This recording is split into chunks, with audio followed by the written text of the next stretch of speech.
Hello and welcome to Goatsound.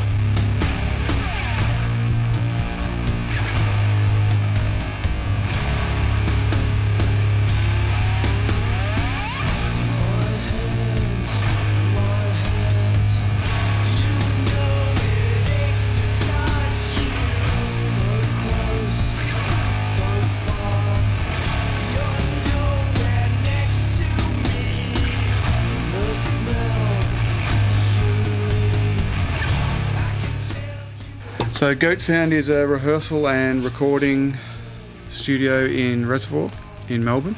We've got 24-track analog, 24-track digital for the recording side. Rehearsal rooms are all pretty basic, there's just 5 rehearsal rooms with basic vocal PAs.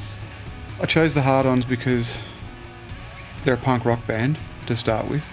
So bands can, do those kind of songs reasonably quickly. It's not like doing an Opeth reinterpretation album. That kind of stuff has room for so much overdubs and things. It's like the Black Flag reinterpretation album. The songs are easy enough, they're in everyone's kind of brain. With a short amount of time, we can get a reasonable result.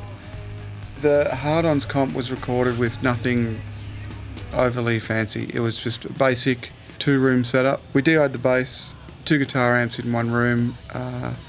We had vocal mics in the drum room and the guitar room, and we just had the drummer in another room. But different bands did different things. Some bands were all in one room, some bands did part and then recorded the next part, or their overdubs or solos or whatever they wanted.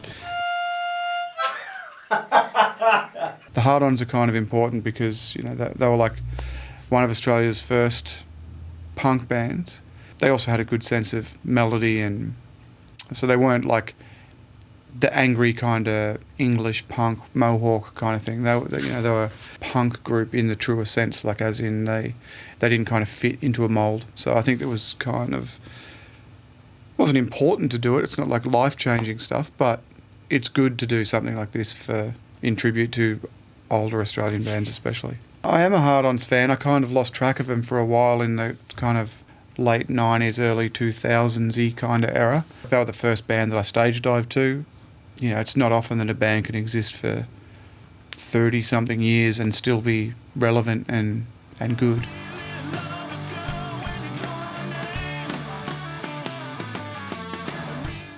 Certain bands kind of lent themselves towards certain songs, like Sun God Replica, for example, really needed a song with a strong kind of melodic content.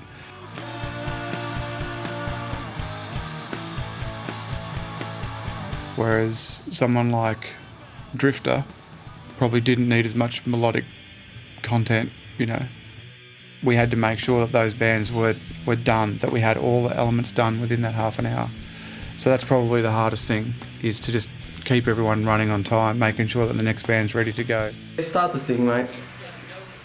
We've wasted 10 minutes! Shut up, Dan. Bands like Dead and Dr. Colossus, were like really fun to hear their sort of versions. Bands like Sun God and Grindhouse and the kind of, crack tapes with garagey kind of versions were really cool. I think everyone does something kind of cool with it.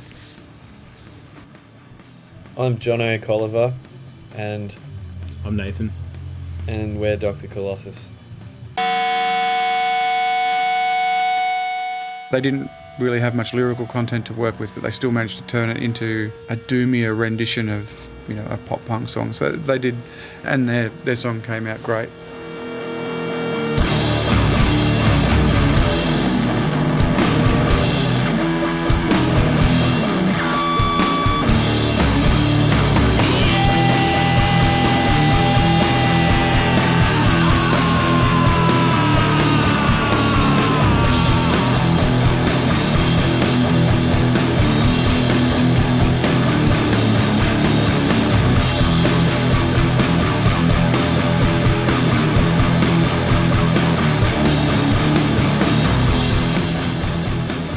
Yeah, we got asked to play Made to Love You, which is the opening track on Dickcheese.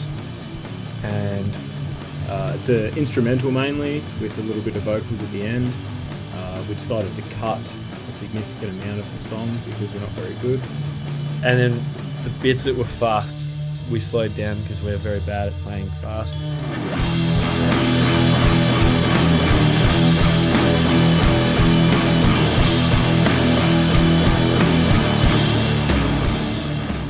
And yeah, it was easy to remember the lyrics because there's 4 words. And I added like a Angel of Death tribute to Slayer, band Slayer, check them out. And I added that in at the start as well, just to give it a bit more of an 80s metal tinge.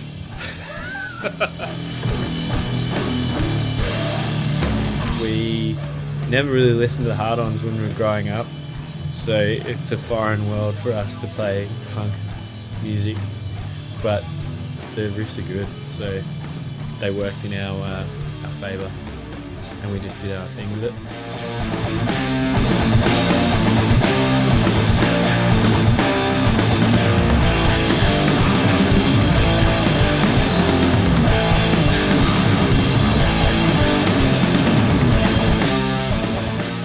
Getting asked to do this has made me appreciate the Hard-Ons a lot. I've gone back through their back catalogue and really like it. They're really good songwriters, maybe masked by the fact that they do fast music, but their songs are really, really fucking good.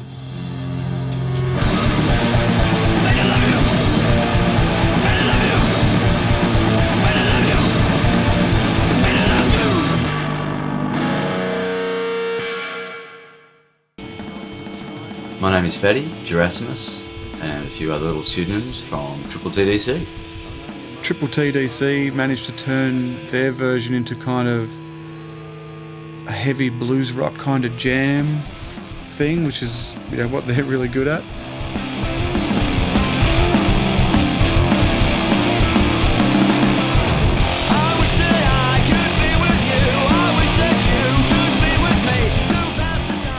I think just the way TTTDC plays sort of puts its own stamp on it. We didn't make a conscious effort to change it in any real way. We sort of broke it down in its parts, played it a couple of times, didn't play very often actually. And I think I sang it for the first time properly at the recording studio. So I'm not sure how we did. It'd be interesting to see what people think. I think we did okay. What am I supposed to do?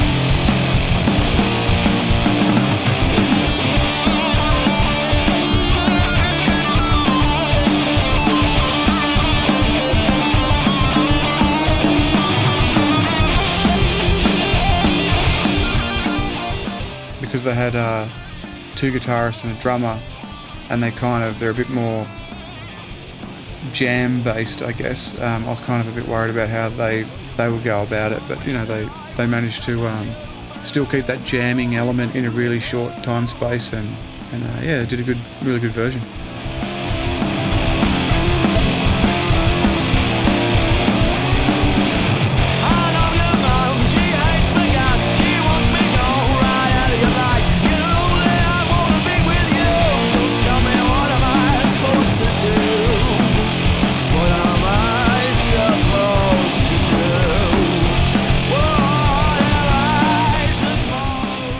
I am a fan of Rehearsal and Blackie and the Hard-Ons. I grew up with the Hard-Ons, I'm old enough to say that.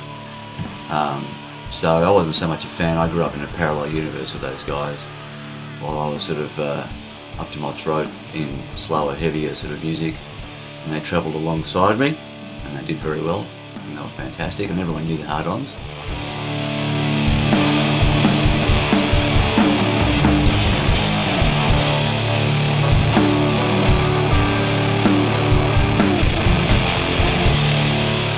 I wear crack tapes. I'm Aaron. I play guitar and sing. Yeah, I'm Brett. I play guitar also, but don't sing. This is Bonnie.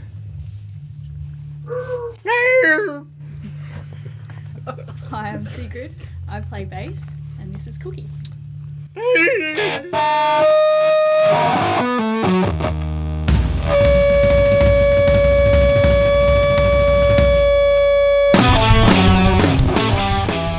Yeah, the crack tapes version is good. It's like really raw, and I think it really sort of works for them. Their kind of garage punk version.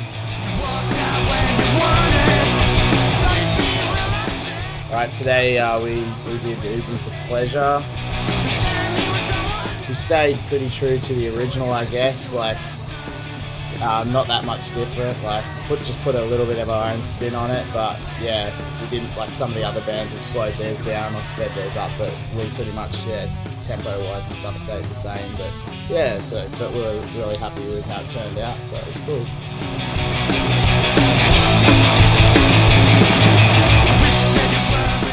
Yeah, the first time I saw them was on Rage when I was like 7 or something, I think. Az was watching Rage late at night, and She's a Dish come on, and they had the massive crowds that they played to, like Big Day Out and stuff like that, and everyone had like cut sick, and they just got everyone going. They were such a great live band. They had so much energy, and just their solos were bullshit. Yeah, awesome.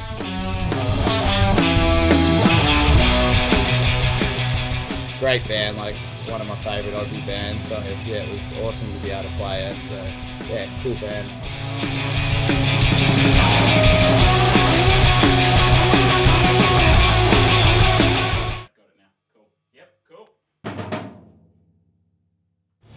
G'day, we're Agonhymn.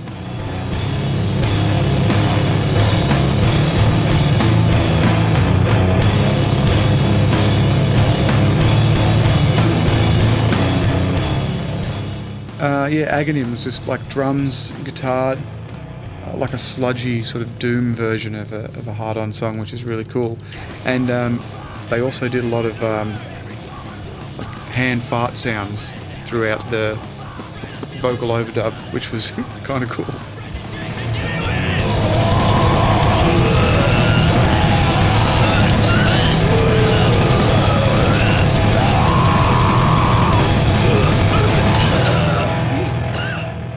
Today we did Everytime We Do a Fart.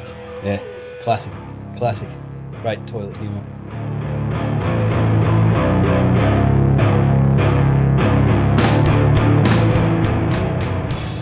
Yeah. But we slowed it down a bit, tuned it down a bit. Yeah, half time the drums. Put some blast beats in there and some fart sound effects. Yeah. Some stupidity. Put a bit of Agonhymn touch on it, but try and keep it like you know where it's come from, not change it too much.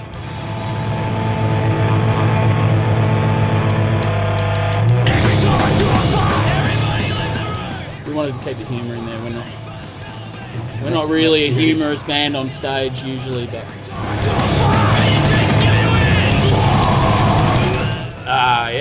how can you not be fans of Hard-Ons? Yeah, classic Aussie band. Love guys too. Great fellas.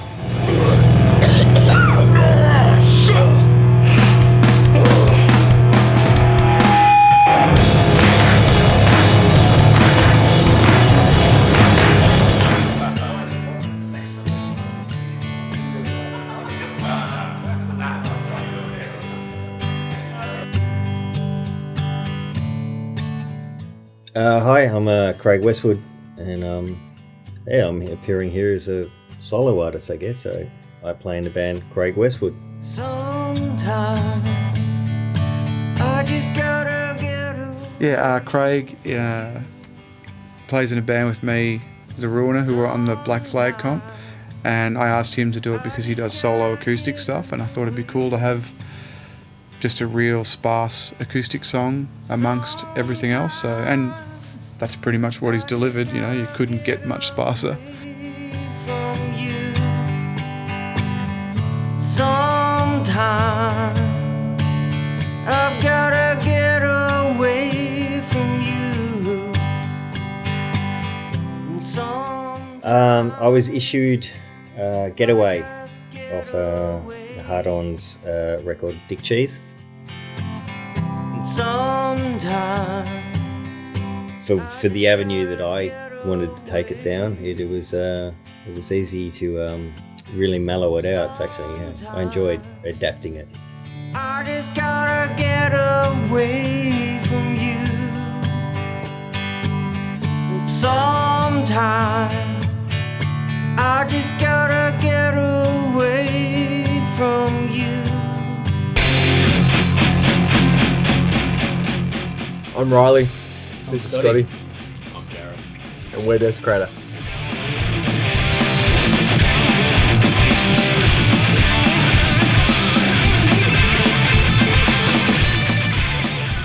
Yeah, Desecrator are just like a Melbourne proud thrash band, and they've just turned the Hard-Ons into pretty much a Desecrator thrash song. So yeah, they're being pretty true to themselves with this cover.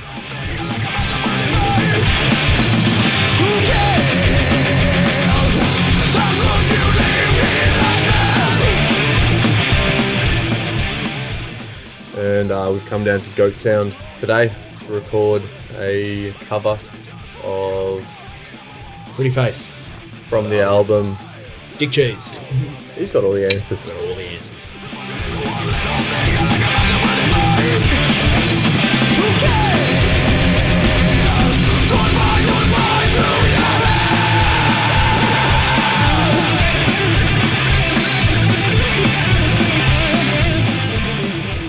Yeah. It wasn't a huge jump for us style-wise. Well, it wasn't a lot of time to stew on it either. I think we got, what, two weeks notice? 2 weeks notice on a cover, which is good because Hard-On songs don't have many riffs, which is good. Yeah, but the thing is they have riffs that stick in my head. Yep. And I'm still thinking about Which is probably why they're such the pivotal punk band from this country they are. Yeah, that one. That riff actually stays in your head.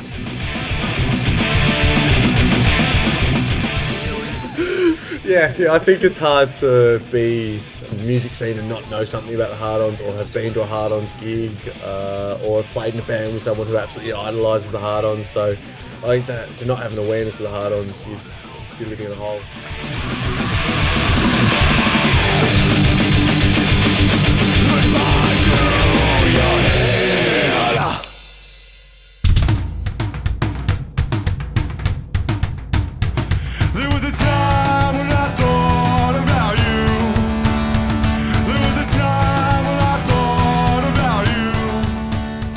Hey, we're Feel Like Us, and we recorded There Was a Time today.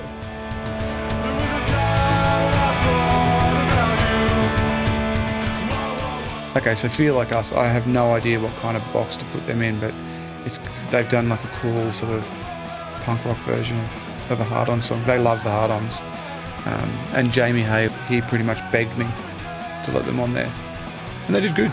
Good song.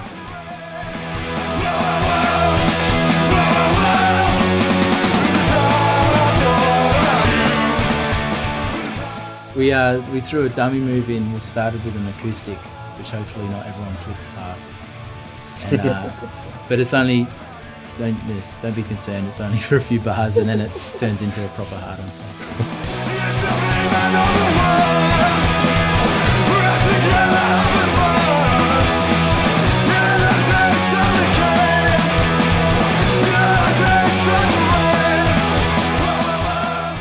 Ever since I was like 15 years old, I've been a Hard-Ons fan.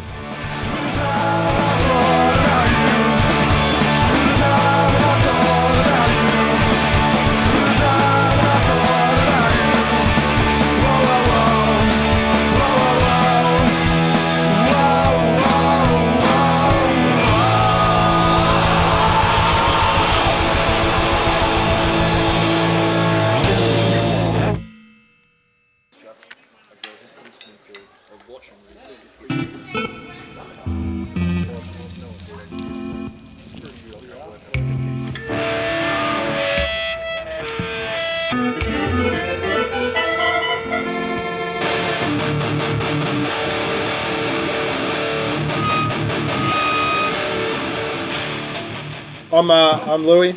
We're Big Bread. I'm Rowan, also Big Bread. I'm Paul. What's your name? This is Daryl. Eric? It's Eric. Eric.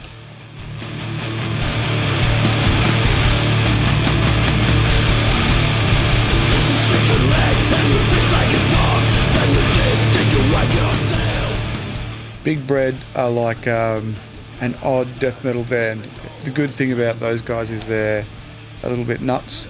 So they did a full old school death metal version, but they also had the Big Bread drummer Reese had his son in the studio, so we set him up on a keyboard that's next to the main drum recording room, and he played keyboards along with their song. He's 4, so I don't know if he has any musical ability yet, but they decided to keep it in the track, which is cool.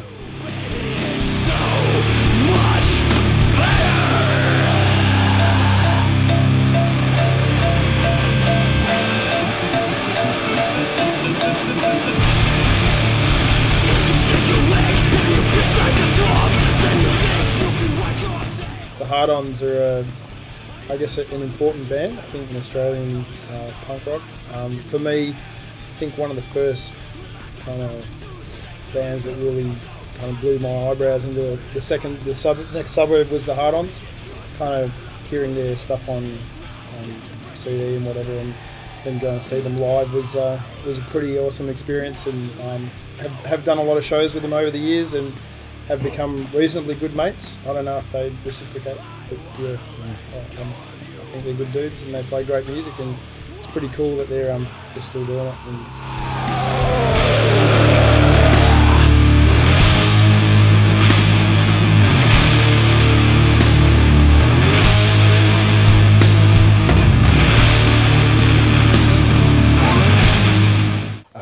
We Christcrusher. I'm Kev, bass. I'm Alex, drums. Paulie, harpsichord. Bill, vocals. Christcrusher, Melbourne grindcore band, so I gave them the shortest song on there, and they pretty much turned it into a short grindcore song. We did Figaro, which is hardly a song, really. No. Really. So it wasn't that hard, really. We didn't even rehearse it. Yeah, we figured it out probably 5 seconds before we played it. Yeah. And, it probably sounds as good as theirs. As shit as theirs. Yeah, she's. It's the fastest song on this album, an album I love. And I'm kind of honoured that we got it. And that's all I have to say about it. Oh, that's beautiful. He likes the Hard-Ons. That's beautiful. Yeah, they're the first band I ever went to see when I was a young man. A long time ago. Were they? Long time. Yeah, 1988 at the Barber Really? Club. Shit, Jesus, you're Snuck old. in. I think I was at their very first gig ever. You win. I'm not sure, but I think I was.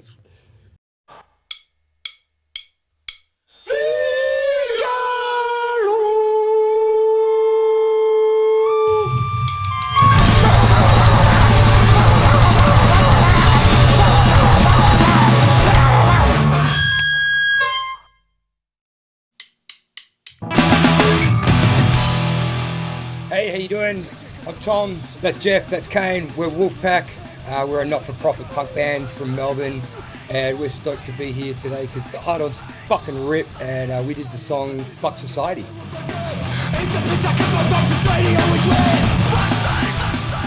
Wolfpack are like a Melbourne punk band who obviously, come from, the Hard-Ons are a big part of, what they do. So it was cool to have them on there. They did a pretty kind of standard punk rock version of a punk rock song, but it sounds really good.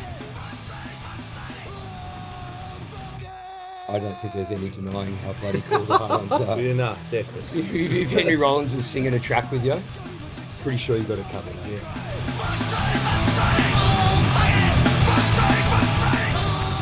I've seen them live a couple of times and I thought they were cool. Yeah. A couple of hundred. I've only seen them once.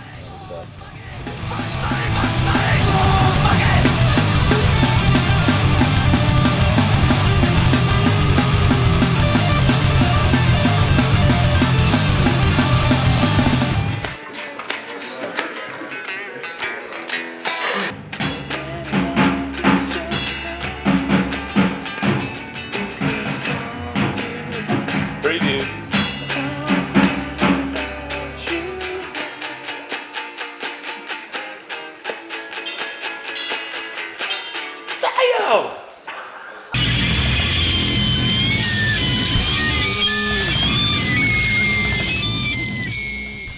I'm Ron, playing the Drifter Love Snakes. I'm Candy Summers, and I'm in Drifter Love Snake as well. I'm Bonnie Days.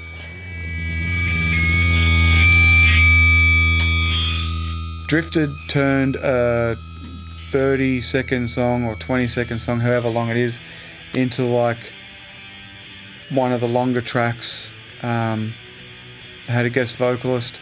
They pretty much took the longest amount of time of anyone. I think they were the drunkest of anyone. But in the end they got a good, different take of a relatively basic song.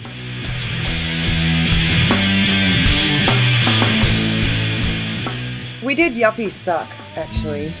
Well, our own version of Yuppies Suck. Well, Yeah,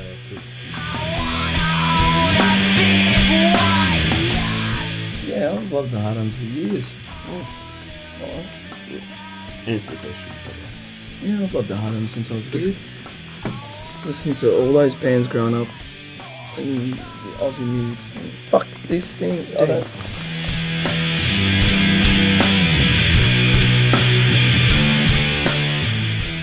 Didn't they trick us? They tricked us to play this late. Yeah, they did trick us And, to. you know, we come in here. They so should have had us at bad 9 charge. a.m. in the morning. That's when they should have had us. Oh, they shouldn't. The original time slot.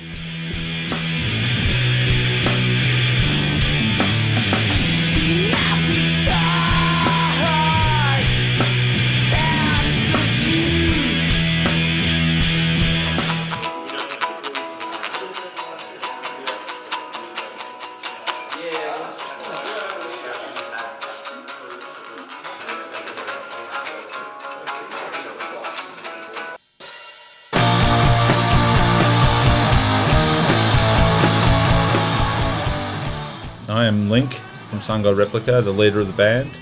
Leader. I am Lance, the deputy leader of the band. Where does that leave you? I'm Lockie, the general shit kicker. Executive vice president in charge of shit kicking. There's no glory, man. No.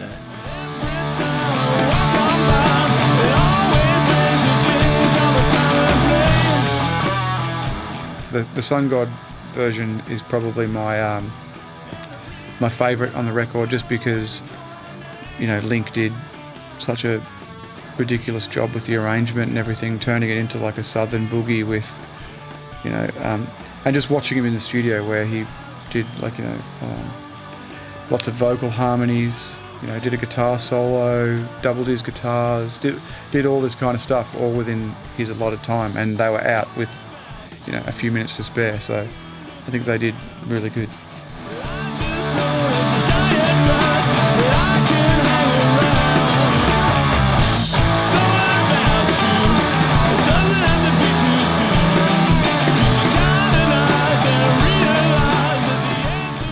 We did Something About You, which was one of the last songs left. We came in right at the end, and which surprised me because it's always been one of my favourites and a single off the record.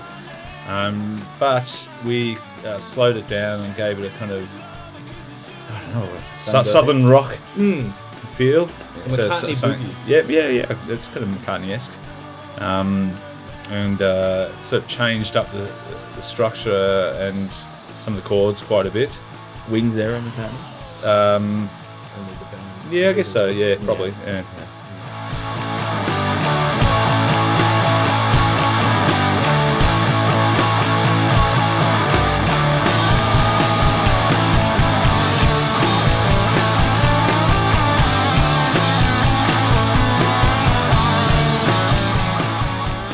Well, I can't speak on behalf of the other guys, but I've been a fan of the Hard-Ons for a long time. I used to go and see them a lot in the late 80s and 90s, and they were really influential for other bands that have done the meanies, and influential to a lot of bands, I'd imagine, so no one was really doing that sound.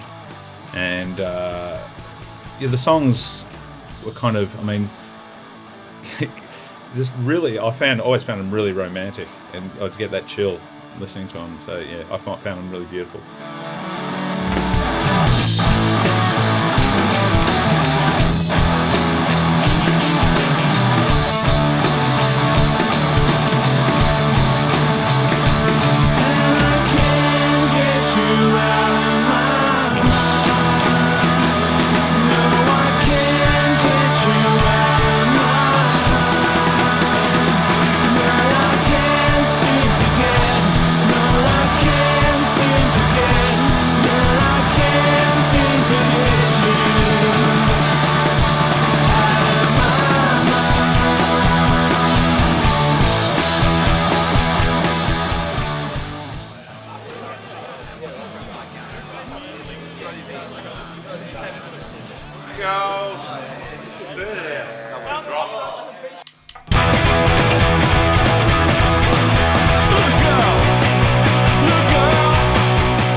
Dutchy People's, Grindhouse, Scab Crew. Dusty Von Doodle Peepers, Peepers and Creepers. Peepers and Creepers. I'm Dust Fingers Michael Simpson on rhythm and lead vocals. I'm Sticky Wicket, Liam Huffley, opposed the drums. Huffley. Grindhouse. Pony Club. Pony.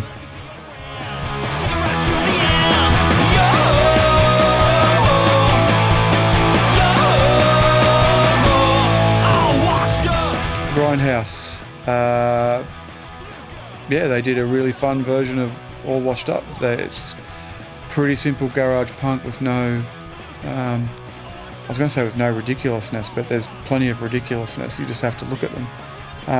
But yeah, they did a really, really good version.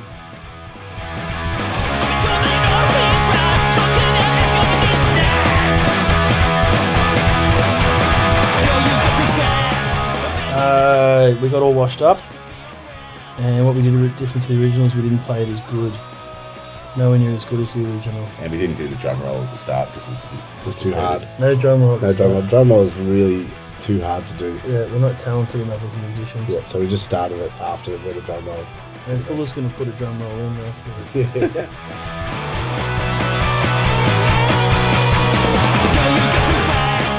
And they're an Australian punk rock icon, and they're brilliant to see live, and they're probably just as ferocious. They don't change. You know, they're just as brilliant now as they've probably ever been ever since I've started watching them in the early 90s. They're just a fucking fantastic rock and roll band.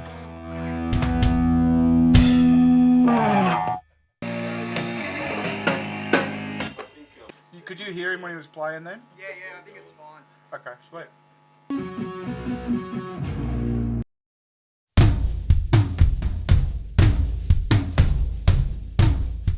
I'm Jem from Dead.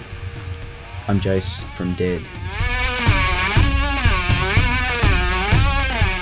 Dead did a really interesting version. They're just drum and bass. So theirs is kind of cool the way they had like lots of different textures, and they changed the structure of the song to really suit exactly what they do. So it was cool, and they're really big Hard-Ons fans as well. So I think they were pretty happy to be a part of everything.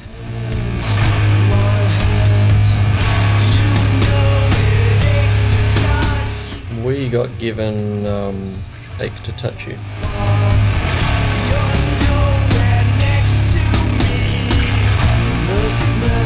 We slowed it down, really. I mean, is it slowed down, or is it sort of like? Oh yeah. Yeah. Okay, it's slowed down. I don't really know how. We just had one rehearsal. We're filling in for someone. Still cost $40 for that rehearsal. I hope the Hard-Ons know.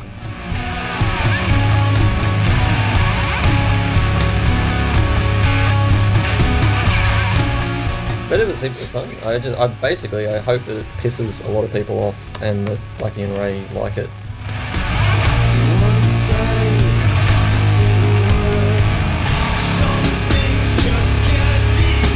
You can just do whatever you want. It was tempting to play it the way they play it, but in a way, there's kind of no point because they play it really well. So you either got to push it further than what they did, or pull it back, which is kind of what we did, and it ended up sounding like a post-punk thing. It's almost like a Susie and the Banshees song now, or something like that. So sounds sad. That's not offensive.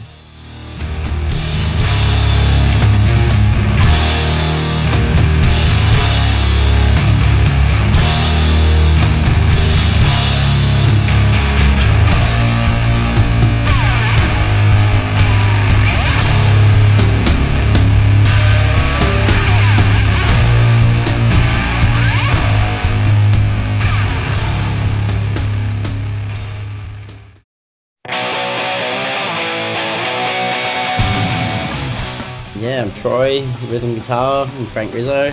Scott, vocals, Frank Rizzo.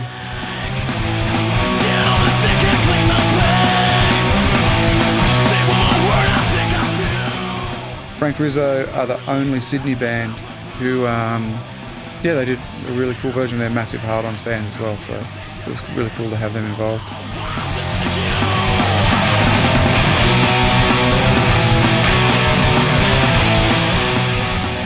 So yeah, we did Why Don't You Shut Up, the classic Hard-Ons and Yeah, good song. I like it. Definitely, it's got some interesting lyrics.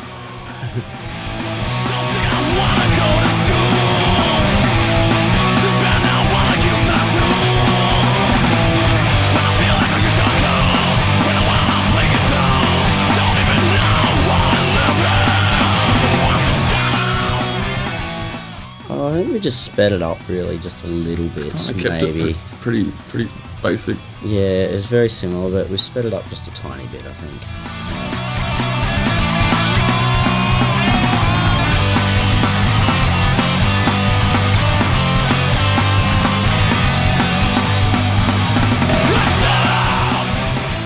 Yeah, everyone is pretty much a big Hard-Ons fan in the band here, so.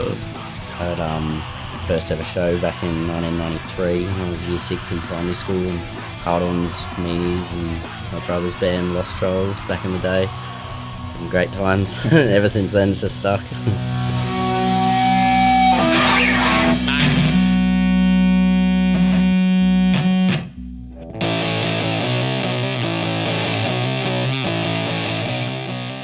Hi, we're Spacejunk.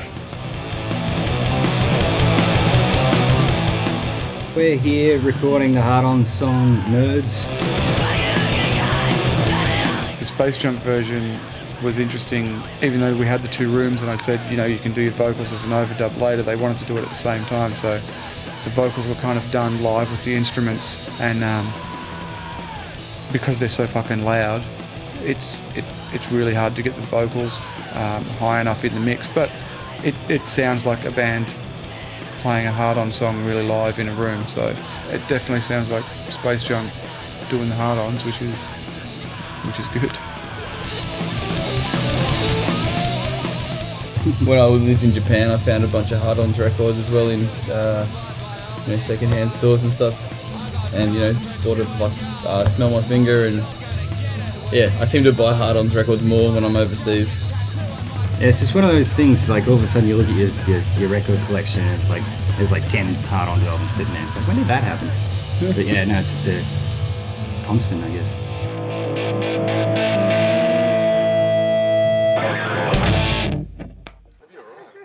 Well, at the very bottom, there'd be some mushroom wine. Oh, God, I would not want to drink it. It smells brutal. Hi, I'm Lightning Watkins. And I'm Todd Trevor, and we're from Warped.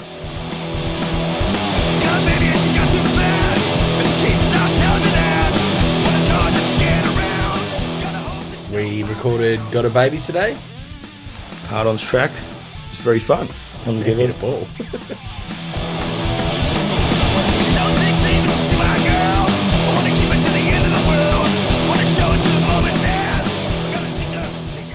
So Warped, I like, old school Melbourne rock kind of stuff, and it was really cool to have them take part in the comp. This is the first recording they've done with this new lineup, fast garage rock stuff, the stuff that Warped do.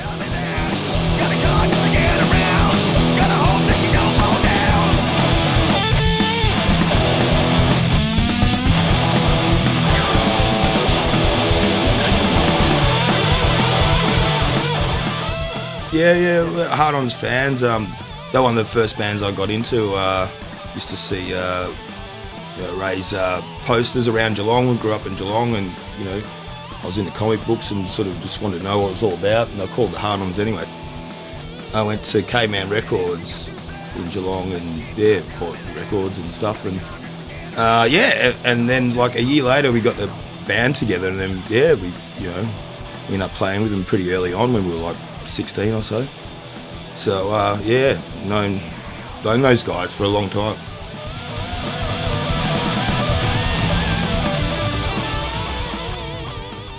Birthdays, Christmas, what record do you want? And at 14, 15, I went, Dickcheese bought a Hard-Ons. She went, what, by who? So that's the first time I heard it, and it's my favourite record to this day because it was my first one I ever owned.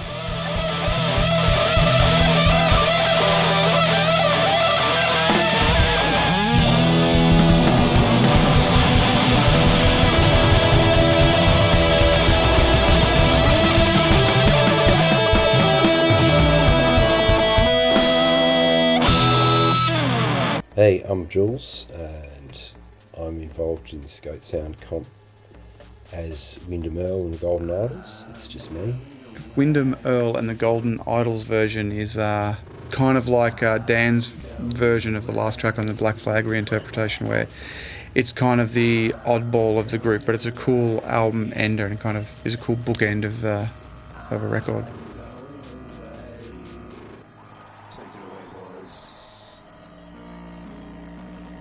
For this thing, I've used only my trusty Yamaha D85 analog organ and the drum machine within, and I thought it was a good antidote to all the crush and rock and roll that's been going on. Foos asked me to do it knowing that that's kind of what I did. Turned the organ on, plugged it into a spring reverb mixer, turned everything up to 25, overloaded distortion, and drank a few whiskies. Went for it. When I was a young'un, if they were playing with, SIC or Massapil or anyone else that, any underage gigs or whatever else, it was worth it. You'd come up bruised and bloody and blown off a bit of energy. So yeah, they deserve their place in the pantheon.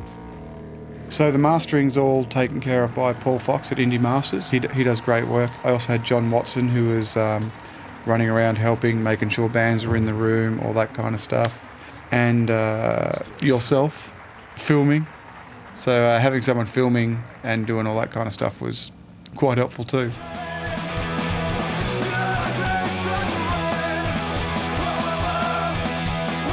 Okay, thanks for downloading the record if you've downloaded it. Thanks for watching. All the proceeds from this reinterpretation album go to campquality.org. You can choose to donate at the time of download, or you can just go to campquality.org and donate yourself, and that's a good thing to do.